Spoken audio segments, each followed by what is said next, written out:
ವಾಸವಸಿ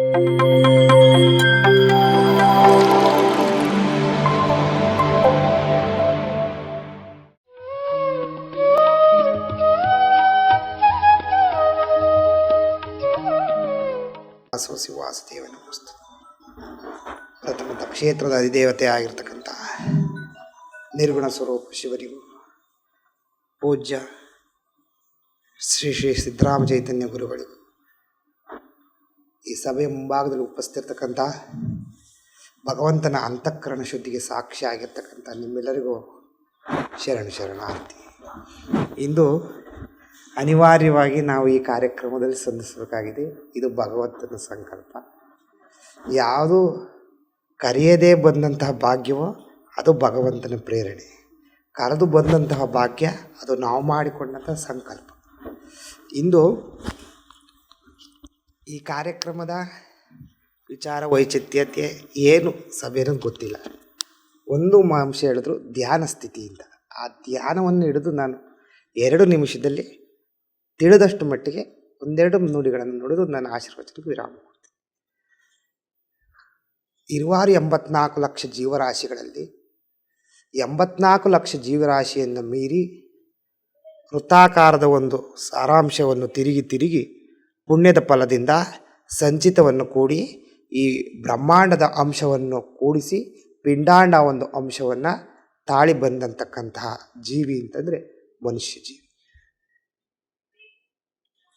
ಯಾಕೆ ಮನುಷ್ಯ ಜೀವಿ ಅಂತಾರೆ ಅಂದರೆ ಯೋಚನಾ ಶಕ್ತಿ, ಮನೋಶಕ್ತಿ, ಬುದ್ಧಿಶಕ್ತಿ ಮತ್ತು ಎಲ್ಲದನ್ನೂ ಸುವ್ಯವಸ್ಥಿತವಾಗಿ ನಡೆಸುವಂತಹ ಶಕ್ತಿ ಬೇರೆ ಜೀವಿಗಳಿಗಿಂತ ಭಿನ್ನವಾಗಿದೆ. ಮತ್ತು ಭಗವಂತನನ್ನು ನೇರವಾಗಿ ದರ್ಶನ ಮಾಡುವುದಕ್ಕೆ ನೇರವಾಗಿ ಸಂಕಲ್ಪ ಮಾಡಿ ಭಗವಂತನನ್ನು ಇರುವ ರೂಪದಲ್ಲೇ ಅನುಭವಿಸುವಂತಹ ತೃಪ್ತಿ ಪಡುವಂತಹ ಜೀವಿ ಅಂತಂದರೆ ಮನುಷ್ಯ ಜೀವಿ. 84 ಲಕ್ಷ ಜೀವರಾಶಿಯಲ್ಲಿ ಹುಟ್ಟಿ ಸತ್ತು ಜನನ ಮರಣ ಚಕ್ರದಿಂದ ತಂದೆ ತಾಯಿ ಅನ್ನೋ ಒಂದು ಅಂಶದಿಂದ ಕೂಡಿ ಈ ಪಂಚಭೂತ ಅಂದರೆ 5 ತತ್ವದಿಂದ ಮತ್ತು 5 ತತ್ವಗಳನ್ನು ಕೂಡಿ 25 ತತ್ವದಿಂದ ಹಾಕಿರ್ತಕ್ಕಂತಹ ಈ ದೇಹ ಪೂರ್ವಜನ್ಮದ ಸಂಚಿತ. ಆ ದೇಹಕ್ಕೆ ಮನಶುದ್ಧಿ ಅಹಂಕಾರವನ್ನು ತುಂಬಿ ನಾನು ಇದ್ದು ಇಲ್ಲದಂಗಿರ್ತೀನಿ ಅಂತೇಳಿ ಹೃದಯ ಕಮಲದಲ್ಲಿ ಚೈತನ್ಯವನ್ನು ಕೊಟ್ಟು ಎಲ್ಲ ಮಾನವ ಜೀವರಾಶಿಗಳಲ್ಲಿ ಸ್ಥಿರವಾಗಿರ್ತಕ್ಕಂಥದ್ದು ಭಗವಂತನ ಚೈತನ್ಯ. ಆಮೇಲೆ ಇದು ಒಂದು ಭಗವಂತನ ಅಂಶದ ಒಂದು ಕಾಯ. ಈ ಕಾಯದೊಳಗೆ ನಾವು ಎಷ್ಟೇ ಓದಿದ್ರೂ, ಎಷ್ಟೇ ವ್ಯವಹಾರ ನಡೆಸಿದ್ರೂ, ಎಷ್ಟೇ ಸಂಬಂಧಗಳನ್ನು ಕೂಡಿದ್ರೂ ಭಗವಂತನನ್ನು ದರ್ಶನ ಮಾಡುವುದಕ್ಕೆ, ನಮ್ಮ ಜೀವನವನ್ನು ಪರಿಪೂರ್ಣ ಮಾಡಿಕೊಳ್ಳುವುದಕ್ಕೆ ಆಧ್ಯಾತ್ಮವನ್ನು ಬಿಟ್ಟರೆ ಬೇರೆ ಯಾವುದೂ ಅಲ್ಲ. ಯಾವುದು ತೃಪ್ತಿಯಾಗಲ್ಲ. ಯಾಕೆ ಅಂತಂದರೆ ವ್ಯವಹಾರ ಎಷ್ಟು ನಡೆಸಿದ್ರೂ ಬೇಕು ಅನಿಸುತ್ತೆ, ಸಂಬಂಧ ಎಷ್ಟು ಕೂಡಿಸಿದ್ರೂ ಅದು ಬೇಜಾರಾಗುತ್ತೆ. ಹುಟ್ಟಿದಾಗಲಿಂದ ಇರ್ತಕ್ಕಂಥ ಪ್ರೀತಿ ಬಾಂಧವ್ಯ ಕೊನೆವರೆಗೂ ಇರುತ್ತೆ ಅನ್ನೋ ಬಾಂಧವ್ಯ ಯಾವುದೂ ಇರಲ್ಲ. ಸಂಬಂಧಗಳಲ್ಲಿ ದಿನಾನೂ ಏರುಪೇರುಗಳ ಅಲೆನ ರೂಪದಲ್ಲಿ ಏರುಪೇರುಗಳಿರ್ತವೆ. ಆದರೆ ಆಧ್ಯಾತ್ಮದ ವಿಚಾರದೊಳಗೆ ಯಾವುದು ಏರುಪೇರುಗಳಿಲ್ಲ. ಆಧ್ಯಾತ್ಮ ಅಂತಂದರೆ ಪೂರ್ಣ ಬಿಡುವುದು ಅಂದರೆ ತತ್ ಅದು, ಓಂ ತತ್ಸತ್. ಅದು ಭಗವಂತನಿಗೆ ರೂಪನಾಮ ಧ್ಯೇಯಗಳಿಲ್ಲ. ಅದು ಅಷ್ಟೆ. ಅದನ್ನು ರುಚಿಸುವುದಕ್ಕಾಗೋದಿಲ್ಲ, ನೋಡುವುದಕ್ಕಾಗೋದಿಲ್ಲ, ಆಕಾರ ರೂಪ ವಿಕಾರ ಐತೆ ಅಂತ ವರ್ಣಿಸೋಕ್ಕಾಗೋದಿಲ್ಲ.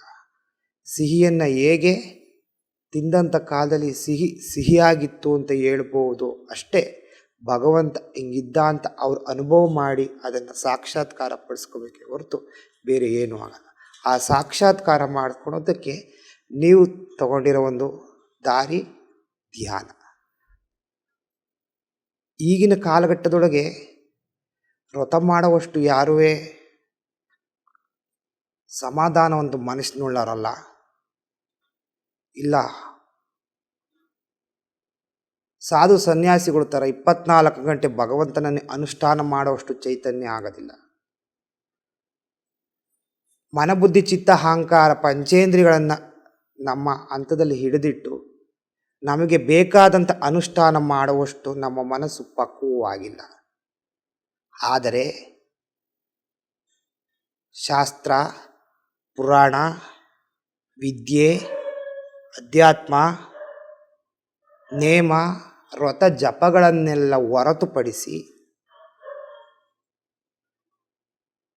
ಪೂರ್ಣ ಭಗವಂತನನ್ನು ಹೇಗಿದನೋ, ಏನು ಅನುಭವ ಆಯಿತೋ, ಏನು ಆಗುತ್ತೋ ಹೋಗುತ್ತೋ ಅನ್ನೋದನ್ನು ತಿಳಿಯದೇ ಭ್ರೂಮಧ್ಯದಲ್ಲಿ ಕೇಂದ್ರೀಕರಿಸಿ ಭಗವಂತನನ್ನ ಚಿತ್ತವನ್ನು, ಅಂದರೆ ಮನಸ್ಸಿನ ಚಿತ್ತವನ್ನು ನಿಲ್ಲಿಸಿ ಭಗವಂತನ ಒಂದು ಅಂಶವನ್ನೇ ಅದರೊಳಗೆ ಕಾಣ್ತಾ ಇರುವಾಗ ನಮ್ಮ ಮನಸ್ಸು ತಟಸ್ಥವಾಗಿ ನಿಂತು ಒಂದು ಅನುಭವದ ಅಂಶವಾಗಿ ಮುಂದೆ ಹೋಗುತ್ತಲ್ಲ ಮನಸ್ಸು ಸಮಾಧಾನ ಸ್ಥಿತಿಲಿ, ಅದು ಧ್ಯಾನ ಸ್ಥಿತಿ.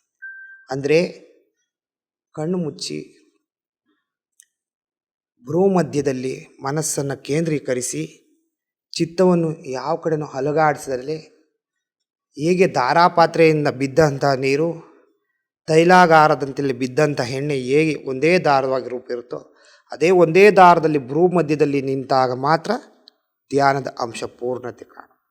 ಆ ಮನಸ್ಸನ್ನು ನಿಲ್ಲಿಸುವುದಕ್ಕೆ, ಈ ಪ್ರಪಂಚದ ವ್ಯವಹಾರವನ್ನು ತ್ಯಜಿಸುವುದಕ್ಕೆ, ನಾವು ಬ್ರಹ್ಮಾಂಡದೊಳಗಿರ್ತಕ್ಕಂಥದ್ದನ್ನ ಪಿಂಡಾಂಡದೊಳಗೆ ಭಗವಂತನನ್ನು ದರ್ಶಿಸುವುದಕ್ಕೆ ಸುಲಭವಾದ ಸಾಧನ, ಸುಲಭವಾದ ಅಂಶ, ವ್ರತಜಪ ನೇಮಗಳು ಗೊತ್ತಿಲ್ಲದೆ ಮಾಡುವಂಥ ಒಂದು ಚಿಕ್ಕದಾದಂತಹ ಒಂದು ಚೊಕ್ಕವಾದಂತಹ ಸುವಿತವಾದಂಥ ಒಂದು ದಾರಿ ಅಂತಂದರೆ ಭಕ್ತಿಯೋಗದೊಳಗೆ, ಆಧ್ಯಾತ್ಮಿಕದೊಳಗೆ ಧ್ಯಾನ.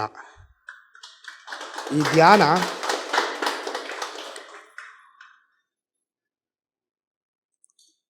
ಉಪಾಧಿಯನ್ನು, ಅಂದರೆ ಈ ದೇಹದ ಆಯಾಸವನ್ನೇ ಆಗಲಿ, ಬುದ್ಧಿ ಆಯಾಸವನ್ನೇ ಆಗಲಿ, ಮನಸ್ಸಿನ ಆಯಾಸವನ್ನೇ ಆಗಲಿ, ಇದು ಎಲ್ಲದನ್ನು ಮೀರಿ ನಿಂತಿರ್ತಕ್ಕಂಥದ್ದು. ನಾವು ಈ ಮಾನವ ಜನ್ಮವನ್ನು ಕಳಿಬೇಕು ಅಂತಂದರೆ, ಅಂದರೆ ಹುಟ್ಟು ಸಾವನ್ನು ಕಳೆದು ಭವಬಂಧನವನ್ನು ಬಿಡಿಸಿ ಭಗವಂತನೊಳಗೆ ದರ್ಶನ ಮಾಡುವಂಥ ಒಂದು ದಾರಿ ಇದು. ನೀವು ಕಂಡುಕೊಂಡಿರ್ತಕ್ಕಂಥ ದಾರಿ ಅಧ್ಯಾತ್ಮದ ಒಂದು ಅಂಶ. ಅಂದರೆ ಎತ್ತರವಾದಂತಹ ಉನ್ನತವಾದಂತಹ ಒಂದು ಕೇಂದ್ರ ಬಿಂದುವಿನ ಒಂದು ಹಣೆಗೆ ದೃಷ್ಟಿ ಪಟ್ಟಿಟ್ಟಂಥ ಕಾಲದಲ್ಲಿ, ಹಣೆಗೆ ತಿಲಕ ಇಟ್ಟಂಥ ಕಾರಣದಲ್ಲಿ ಆ ಮುಖದ ಏನು ಒಂದು ಚೈತನ್ಯ ಪರಿಪೂರ್ಣವಾಗುತ್ತೋ, ಹಾಗೆ ಅಧ್ಯಾತ್ಮದೊಳಗೆ ಧ್ಯಾನ ಯೋಗ ಮೇರುಗೈ ಮೊದಲನೇ ಮೆಟ್ಲು. ಹೇಳುವುದಕ್ಕೆ 2 ಅಕ್ಷರವಾಗಿದ್ರೂ ಭಗವಂತನನ್ನು ಸತ್ಸ್ವರೂಪದಲ್ಲಿ ಹೇಗಿದನೋ ಹಾಗೆ ದರ್ಶನಿಸೋಕ್ಕೋಸ್ಕರಾಗಿ ತನ್ನ ನಿಜ ವೃತ್ತಾಂತವನ್ನು ತಿಳಿಯೋದಕ್ಕಾಗಲಿ, ಯಾವುದೇ ಆಚಾರ ವಿಚಾರವನ್ನು ಹೊರತುಪಡಿಸಿ ಪೂರ್ಣ ಸರಳವಾದಂಥದ್ರಲ್ಲಿ ಭಗವಂತನನ್ನು ಕಾಣುವುದಕ್ಕೆ ಧ್ಯಾನ ಒಂದು ಪರಿಪೂರ್ಣವಾದಂತಹ ದಾರಿ. ಆ ದಾರಿ ಒಳಗೆ ನೀವೆಲ್ಲ ನಡೀತಾ ಇದ್ದೀರ. ನೀವೆಲ್ಲ ಇಲ್ಲೆಲ್ಲ ಕೂತಿದ್ದೀರಾ, ಇಷ್ಟೆಲ್ಲ ಮಾಡ್ತಾಯಿದ್ದೀರ. ಮನಸ್ಸು ಏನಾದರೂ ಒಂದಷ್ಟು ಅಲ್ಲಿ ನಮಗೆ ಗ್ರಹಿಸುತ್ತೆ, ಶುದ್ಧವಾಗಿ ನಮಗೆ ಅಲ್ಲಿ ಸ್ಪಷ್ಟವಾಗಿ ಸಿಗ್ತಾಯಿತೆ, ರುಚಿಸುತ್ತೆ ಅಂದ್ರೆ ಮಾತ್ರ ಕೂತ್ಕೊಳ್ಳುತ್ತೆ. ಇಲ್ಲ ಅಂದರೆ ನಿದ್ದೆ ಕಡೆಗೆ ಜಾರುತ್ತೆ, ಬೇರೆ ಕಡೆಗೆಲ್ಲ ಹೋಗುತ್ತೆ. ಆದರೆ ಧ್ಯಾನದೊಳಗೆ ನಾವು ಕೂತಂಥ ಕಾಲದಲ್ಲಿ ಮನಸ್ಸನ್ನು ಮೊದಲು ಕೇಂದ್ರೀಕೃತವಾಗಿ ಬಿಗಿ ಹಿಡಿದಂತೆ ಆದರೆ ಯಾವ ಆಚಾರ ವಿಚಾರಗಳಿಗಾಗಲಿ, ಪಂಚಭೂತಗಳಿಂದ ಕೂಡಿರ್ತಕ್ಕಂತಹ ಈ ದೇಹದಾಗಲಿ, ಕೈಕಾಲುಗಳಾಗಲಿ, ಇದೆಲ್ಲ ಜಡವಾಗಿ ಭಗವಂತನ ಒಂದು ಅಂಶವನ್ನೇ ಅನುಭವಿಸುತ್ತೆ. ಆ ಅನುಭವ ಯಾರೂ ಹೇಳೋಕ್ಕಾಗೋದಿಲ್ಲ. ಅದು ಒಂಥರ ಸಮುದ್ರ ಅಲೆಯೊಳಗೆ ತಿಳಿಯಾದ ನೀರಿನ ತನ ತುಂಬ ದಿನಗಳ ಕಾಲ ಅಂತ ಅದು ಅನುಭವದ ಆನಂದವನ್ನೇ ಕೊಡುತ್ತೆ. ಅಂಥ ಆನಂದವನ್ನು ನೀವೆಲ್ಲ ಪಡೆದು ಭಗವಂತನನ್ನೇ ದರ್ಶಿಸಬೇಕು, ಪೂರ್ಣ ಭಗವಂತನ ಸಾಕ್ಷಾತ್ಕಾರವನ್ನೇ ಪಡಿಸಬೇಕು. ಈ ಬ್ರಹ್ಮಾಂಡದೊಳಗಿರ್ತಕ್ಕಂಥ ಅಂಶವೆಲ್ಲ ಪಿಂಡಾಂಡದೊಳಗೆ ಐತಿ ಎಂದೇ ಈ ದೇಹನ ದೇಗಲವನ್ನು ಮಾಡಿ ಅಡಿಯಿಂದ ಮುಡಿಯೊಳಗುವೆ ಭ್ರೂಮಧ್ಯವನ್ನು ಮೀರಿ ಸಹಸ್ರಾರ ದಳದೊಳಗೆ ನಿಂತು ನೀವೆಲ್ಲ ಭಗವಂತನನ್ನೇ ಸಾಕ್ಷಾತ್ಕಾರ ಮಾಡಿಸ್ಕೋಬೇಕು ಅಂತ ಹೇಳ್ತಾ ನಮ್ಮ ಆಶೀರ್ವಚನಕ್ಕೆ ವಿರಾಮವನ್ನು ಕೊಡ್ತೀವಿ. ಹರಿಓಂ ತತ್ಸತ್. PMC ಕನ್ನಡ ಚಾನೆಲ್ ಅನ್ನು ಲೈಕ್ ಮಾಡಿ, ಶೇರ್ ಮಾಡಿ, ಸಬ್ಸ್ಕ್ರೈಬ್ ಮಾಡಿ ಮತ್ತು ಮಾಡಿಸಿ. ಎಲ್ಲರಿಗೂ ಧನ್ಯವಾದಗಳು.